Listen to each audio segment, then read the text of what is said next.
اعوذ باللہ من الشیطان الرجیم بسم اللہ الرحمن الرحیم۔ سورہ توبہ آیت نمبر 74۔ سورہ توبہ گزشتہ کل منافقین کے مقابلے میں ایمان والوں کی صفات کا ذکر فرمایا تھا اللہ تعالیٰ نے، اور اللہ تعالیٰ نے ایمان والے مردوں اور عورتوں دونوں سے وعدہ کیا تھا جنات تجری من تحت الانہار و مساکن طیبہ، ایک جنت اللہ تعالیٰ دیں گے اور جنت میں پاکیزہ گھر ہوں گے۔ ساتھ اللہ نے فرمایا تھا ورضوان من اللہ اکبر، کہ اللہ کی رضامندگی ان کو ملے گی۔ اللہ کی رضا وہ ہر چیز سے بڑی چیز ہے۔ اور ساتھ ہی اللہ کے پاک پیغمبر کو آخری آیت میں ارشاد فرمایا تھا یا ایھا النبی جاہد الکفار والمنافقین، کہ کافروں کے ساتھ اور منافقین کے ساتھ سخت معاملہ اختیار کریں، ان کے ساتھ نرمی نہ کریں۔ آج کی جو آیات ہیں یہ سارا تقریباً غزوہ تبوک اور منافقین کے طرز عمل کے متعلق ہے۔ ایک تو منافقین آپس میں کوئی گفتگو کرتے آپ صلی اللہ علیہ وسلم کی مخالفت میں یا اسلام کی مخالفت میں، اور جب آپ صلی اللہ علیہ وسلم کو وہ بات پہنچ جاتی تو یہ لوگ قسمیں آ کر کھاتے یحلفون باللہ ما قالوا، اللہ کی قسم ہم نے یہ بات کی نہیں۔ اب قسمیں کھا کھا کے وہ اپنے آپ کو سچا ثابت کرنے کی کوشش کرتے۔ اللہ تعالیٰ فرماتے کہ نہیں، جھوٹی قسمیں کھا رہے ہیں لوگ، جیسے کہ سورہ منافقون میں اس میں یہی ذکر ہے کہ یہ لوگ قسمیں کھاتے ہیں کہ آپ اللہ کے رسول ہیں، ہم ایمان لائیں۔ یہ بات تو ٹھیک ہے، اللہ جانتے ہیں واللہ یعلم انک لرسول، لیکن منافقین ہی جھوٹ بولتے، یعنی ان کا دل اس کے اوپر نہیں ہے۔ اسی طرح غزوہ تبوک کے موقع پہ جس وقت آپ صلی اللہ علیہ وسلم واپس تشریف لا رہے تھے، ایک پہاڑی پر آپ صلی اللہ علیہ وسلم کا گزر ہوا تو منافقین کی چند افراد نے وہاں اکٹھے ہو کے یہ منصوبہ بنایا کہ آپ صلی اللہ علیہ وسلم کو نعوذ باللہ قتل کرتے ہیں۔ تو وہ آئے، اس وقت آپ صلی اللہ علیہ وسلم کے ساتھ دو صحابی تھے، بہرحال مقابلہ ہوا اور وہ سارے بھاگ گئے، چہرے انہوں نے چھپائے ہوئے تھے، سامنے آئی نہیں، لیکن جو وہ مقصد تھا وہ ان کا پورا نہ ہوا، وہ حاصل نہ ہو سکا۔ تو اس منصوبے کا ذکر بھی یہاں پہ ذکر ہے قرآن پاک میں۔ اس کے علاوہ منافقین میں ایک شخص تھا جن کا نام حاطب ابن ثعلبہ ابن حاطب بیان کیا جاتا ہے۔ یہ مدینہ منورہ میں تھا۔ اس نے آ کر آپ صلی اللہ علیہ وسلم سے کہا کہ آپ میرے لیے دعا کریں کہ اللہ تعالیٰ مجھے مال عطا کرے۔ تو آپ صلی اللہ علیہ وسلم نے ان کے لیے انکار کیا کہ یہ مال آپ کے لیے مناسب نہیں ہے، آپ نہ مانگو اللہ سے۔ بہرحال انہوں نے بار بار آپ صلی اللہ علیہ وسلم کو تنگ کیا اور کہا کہ جی مجھے آپ میرے لیے دعا کرے ہی کریں، اور یہ کہا کہ اگر اللہ تعالیٰ نے میرے اوپر اپنا فضل کیا، مجھے مال دولت کی نعمت اللہ تعالیٰ نے دی، تو میں اللہ کے راستے میں بہت لوٹاؤں گا اس کو۔ پھر آپ صلی اللہ علیہ وسلم نے ان کی دعا کی، انہوں نے بکری خریدی اور اللہ تعالیٰ نے اس میں ان کو برکت دی کہ پورا ریوڑ بن گیا۔ مال کی اتنی کثرت ہوئی کہ مدینہ منورہ میں ان کو جگہ نہ ملی تو باہر جگہ لے لی، مدینہ منورہ سے باہر تاکہ مال اسباب سنبھالنے کے لیے، تو وہ ریوڑ بڑھتا گیا وہاں پہ۔ تو جس وقت سال گزرا تو آپ صلی اللہ علیہ وسلم نے شخص بھیجا کہ جاؤ ان سے کہو کہ زکوٰۃ ادا کریں۔ تو زکوٰۃ ادا کرنے کے لیے جب وہ لینے کے لیے وہ شخص گیا، انہوں نے آگے سے اس شخص نے کہا، وہ ثعلبہ نے، کہ زکوٰۃ ہم کیوں دیں؟ زکوٰۃ تو آپ ہم سے ایسے مانگ رہے ہو جیسے کہ ٹیکس جزیہ آپ مانگتے ہو، جزیہ کافروں کے اوپر ہے، ہم کافر تو نہیں کہ آپ ہم سے زکوٰۃ کی صورت میں آپ جزیہ لے رہے ہو ہم سے۔ اس شخص نے زکوٰۃ تو وصول کی، اور آپ صلی اللہ علیہ وسلم کے پاس آ کر اس کے وہ الفاظ بتائے، تو وہ کہہ رہا جی آپ تو ہم سے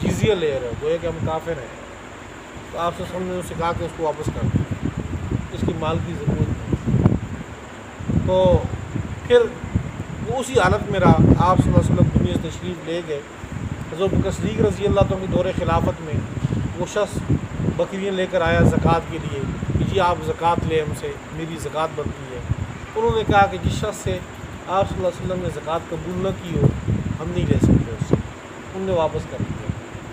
پھر حضرت عمر رضی اللہ عنہ کے دور میں بھی یہ ہوا، حضرت عثمان رضی اللہ عنہ کے دور میں وہ شخص اسی نفاق کی حالت میں فوت ہوا اور ان سے کسی نے بھی یہ قبول نہیں کیا کہ جس سے آپ صلی اللہ علیہ وسلم نے قبول نہیں کیا تو ہم اس سے کیسے قبول کر سکتے ہیں۔ تو یہ واقعہ بھی یہاں پہ ذکر ہے۔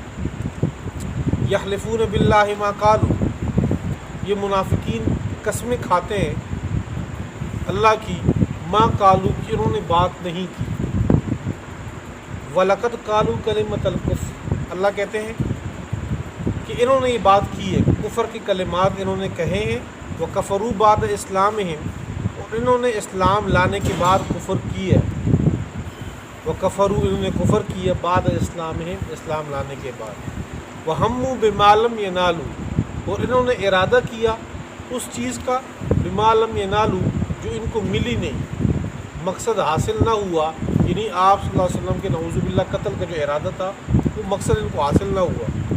وَمَا نَقَمُوا مِنْهُمْ وَمَا نَقَمُوا إِلَّا أَنْ أَغْنَاهُمُ اللَّهُ وَرَسُولُهُ مِنْ فَضْلِهِ، یہ لوگ بدلہ صرف اس بات کا دے رہے ہیں کہ أَنْ أَغْنَاهُمُ اللَّهُ وَرَسُولُهُ، کہ اللہ نے اور اللہ کے رسول نے ان کو غنی کر دیا اپنے فضل سے۔ یہ اللہ نے ان کے اوپر مال دولت کی کثرت کی، تو یہ وہ مال دولت کی کثرت جو ہے اس کا بدلہ اللہ کو دے رہے ہیں، اللہ کے رسول کو دے رہے ہیں، اسلام کو کہ اس کی مخالفت کر رہے ہیں، یہ ان کا بدلہ ہے۔ یعنی ان کو تو چاہیے تھا کہ وہ اللہ کا شکر ادا کرتے، باوجود اس کے کہ اللہ کے انعام اور اکرام کے بعد انہوں نے مخالفت شروع کر دی۔ فَإِن يَتُوبُوا يَكُ خَيْرًا لَّهُمْ، اگر وہ لوگ توبہ کر لیں تو یہ ان کے لیے زیادہ بہتر ہے۔ وَإِن يَتَوَلَّوْا، اور اگر وہ لوگ پھر گئے توبہ کی طرف نہیں آتے، يُعَذِّبْهُمُ اللَّهُ عَذَابًا أَلِيمًا، اللہ ان کو دردناک عذاب دیں گے، فی الدنیا والآخرہ، دنیا اور آخرت دونوں میں۔ وَمَا لَهُمْ فِي الْأَرْضِ مِنْ وَلِيٍّ وَلَا نَصِيرٍ، اور نہیں ہوگا ان کے لیے زمین کے اندر کوئی دوست، ولا نصیر، نہ کوئی مددگار، پھر زمین میں ان کو جائے پناہ نہیں ملے گی۔ وَمِنْهُمْ مَنْ عَاهَدَ اللَّهَ، انہی منافقین میں سے بعض افراد ایسے بھی ہیں، من عاہد اللہ، جنہوں نے اللہ کے ساتھ وعدہ کیا تھا کہ لئن آتانا من فضلہ، اگر اللہ تعالیٰ ہمیں دے دے اپنے فضل سے مال و دولت، لنصدقن، ہم ضرور بضرور صدقہ کریں گے، ولنکونن من الصالحین، ہم ہو جائیں گے نیک لوگوں میں سے۔ فلما آتاہم من فضلہ، جب اللہ تعالیٰ نے ان کو اپنا فضل دیا، یعنی مال دی، بخیلو بھی، انہوں نے بخل کیا، وہ جو زکوٰۃ جو لازم ہوتی ہے وہ بھی نہیں دیا، چاہے کہ وہ نفلی صدقات وہ ادا کرتے۔ وتولوا، اور یہ لوگ پھر گئے، اطاعت سے پھر گئے، وہم مورزون، اس حال میں کہ یہ لوگ اعراض کر رہے تھے، اسلام سے منہ موڑ رہے تھے۔ فَأَعْقَبَهُمْ نِفَاقًا، پس ڈال دی اللہ تعالیٰ نے ان کے دلوں میں نفاق، إِلَى يَوْمِ يَلْقَوْنَهُ، اس دن تک جس دن یہ لوگ اللہ سے ملیں گے، یعنی قیامت تک اللہ نے ان کے دلوں میں نفاق اور منافقت ڈال دی۔ بما اخلف اللہ، بسبب اس کے کہ انہوں نے اللہ کے ساتھ مخالفت کی اس چیز کی، بما وعدوہ، جو انہوں نے اللہ سے وعدہ کیا تھا، وبما کانوا یکذبون، اور بسبب اس کے کہ یہ لوگ جھوٹ بولتے تھے۔ الم یعلموا ان اللہ یعلم سرهم ونجواهم، کیا یہ لوگ نہیں جانتے کہ بے شک اللہ تعالیٰ وہ خفیہ، یعلم سرهم، وہ دل کے راز بھی جانتا ہے، ونجواهم، ان کی سرگوشیاں بھی جانتا ہے، وان اللہ علام الغیوب، اور یہ لوگ نہیں جانتے کہ بے شک اللہ تعالیٰ غیب کا علم رکھنے والے علام الغیوب ہے۔ الذین یلمزون المتطوعین من المؤمنین فی الصدقات والذین لا یجدون الا جہدهم فیسخرون منہم سخر اللہ منہم ولہم عذاب علیم۔ جیسے کہ آپ کے سامنے عرض کیا تھا کہ غزوہ تبوک کے موقع پہ آپ صلی اللہ علیہ وسلم نے بار بار صحابہ کو یہ کہا کہ آپ سے جو کچھ ہو سکے اللہ کے راستے میں دو، تاکہ جہاد میں جو خرچہ ہوگا سارے اس میں شریک ہو جائیں. تو صحابہ اپنے اپنے استطاعت کے مطابق دیتے رہے. حضرت عبد الرحمن بن عوف رضی اللہ عنہ کے بارے میں آتا ہے کہ 4000 درہم 4000 دینار اس ٹائم لے کر آئے تھے. ایک صحابی رسول وہ اتنی زیادہ کھجور لے کر آئے جو 4000 درہم اور دینار کے برابر تھی، یعنی ٹنوں کے حساب سے. انہی میں کچھ ایسے صحابہ بھی موجود تھے جو کلو 2 کلو کھجور سارا دن کی محنت مشقت سے لے کر آتے اور آ کر سارا کچھ آپ صلی اللہ علیہ وسلم کو دے دیتے، اور وہ یہ کہتے کہ ہمارے پاس اس کے علاوہ کچھ بھی نہیں. تو منافقین ان دونوں کو طعنہ دیتے. جو زیادہ دیتے تو ان کو یہ کہتے کہ یہ نام العبود اور ریا کے لیے کر رہے ہیں، اور جو کم دیتے تو ان کو بھی یہ طعنہ دیتے کہ یہ لوگ مثال کے تو انگلی کٹا کے شہیدوں میں نام لکھوانا چاہتے ہیں. اتنی کلو کھجور سے غزوہ تبوک یعنی تبوک تک پہنچنا چاہتے ہیں، اس علاقے تک پہنچنا چاہتے ہیں، مہینوں کا سفر کرنا چاہتے ہیں اور کلو کھجور دے رہے ہیں یہاں پہ. ان کو بھی طعنہ دیتے، کسی کو بھی چھوڑتے نہیں. اس کی وہ بری عادت کا ان کی بری عادات کا اللہ تعالیٰ نے اس آیت میں تذکرہ کیا ہے.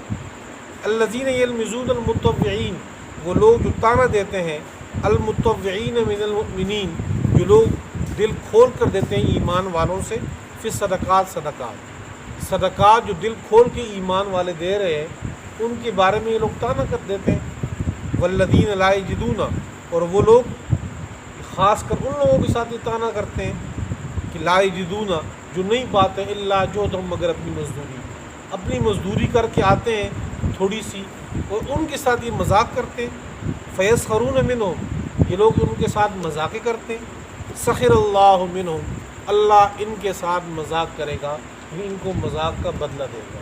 آپ دیکھ سکتے ہیں کہ صحابہ اللہ تعالیٰ کو کتنے پسندیدہ ہیں کہ قیامت تک کے لیے وہ آیات قرآن پاک میں لکھ دی جس کی ہم تلاوت کرتے ہیں کہ جن لوگوں نے صحابہ پر اعتراض کیا، چھوٹی سی بات تھی کہ جو طعنہ دیتے تھے، اللہ تعالیٰ کو عرش پہ وہ بھی پسند نہیں آیا. اس کا ذکر قرآن پاک میں کیا کہ یہ لوگ صحابہ کے ساتھ مذاق کرتے ہیں، اللہ ان کے ساتھ مذاق کرے گا. وَلَهُمْ عَذَابٌ عَلِيمٌ، اور ان کے لیے عذاب ہوگا دردناک قسم. استغفر لهم او لا تستغفر لهم، اس آیت کا پس منظر کچھ اس طرح ہے کہ عبداللہ ابن ابی منافق، یہ اس کو رئیس المنافقین کہا جاتا ہے. یہ منافقین کے سربراہ تھے. کوئی یعنی کہ تکلیف آپ صلی اللہ علیہ وسلم کو تکلیف دینے کا کوئی راستہ کوئی واسطہ نہیں چھوڑتے تھے کہ جو وہ اختیار انہوں نے زندگی میں نہ کیا ہو. حتیٰ کہ آپ صلی اللہ علیہ وسلم کے ازواج مطہرات پہ تہمت تک لگانے میں یہ بندہ پیش تھا. اس بندے کو کوڑے بھی لگے لیکن یہ اپنی منافقت سے باز نہیں آیا. جس وقت اس کی موت کا وقت ہوا، اس کو اپنے ساری زندگی کے کرتوت پتہ تھے. اس نے اپنے بیٹے سے کہا، اور ان کے بیٹے خالد صحابی تھے، ان میں منافقت نہیں تھی. ان کو یہ کہا کہ جا کر آپ اللہ کے رسول سے کہیں اپنے جو آپ کے کپڑے ہیں وہ مجھے دے دیں، ان میں کفن دے دیں مجھے، شاید اللہ مجھے اپنے عذاب سے بچا لے اس طریقے سے. آپ صلی اللہ علیہ وسلم نے اپنے کرتا جو پہنا ہوا تھا وہی دے دیے کہ آپ اس میں کفن دے دیں کہ میرا اگر ایک امتی اللہ کے عذاب سے جہنم سے بچتا ہے تو ٹھیک ہے. اور اس کے بعد انہوں نے درخواست یہ کی تھی عبداللہ ابن ابی نے کہ آپ میرا جنازہ پڑھائیں. تو باقی صحابہ جن کے سامنے ان کی زندگی ان کی کرتوت سب کے سامنے تھے، تو حضرت عمر رضی اللہ تعالیٰ نے خاص کر ان کو منع کی. آپ صلی اللہ علیہ وسلم کو سامنے یہ کہا کہ اللہ کے نبی آپ نہ جائیں وہاں. منع کیا کرتے، مطلب دل کی خواہش کا اظہار کیا کہ میرا دل نہیں چاہتا کہ جس بندے نے ساری زندگی آپ کو تکلیفیں دی ہوں تو آپ ان کے پاس جائیں، آپ نہ جائیں. آپ صلی اللہ علیہ وسلم نے یہ ارشاد فرمایا کہ مجھے ممانعت نہیں ہوئی، مجھے منع نہیں کیا گیا، روکا نہیں کیا اللہ کی جانب سے، لہٰذا میں جاؤں گا. ان کا مقصد یہ تھا کہ اگر میرے جنازہ پڑھانے سے ایک منافق کی بخشش ہوتی ہے ٹھیک ہے. آپ صلی اللہ علیہ وسلم نے جنازہ کی نماز پڑھائی. آپ کے علم میں ہے کہ جنازہ خود میت کے لیے دعا ہے. یعنی ہم لوگ کسی میت کے لیے دعا پڑھتے ہیں، جنازہ پڑھتے ہیں تو یہ گویا کہ ہم بخشش کی دعا مانگ رہے ہیں.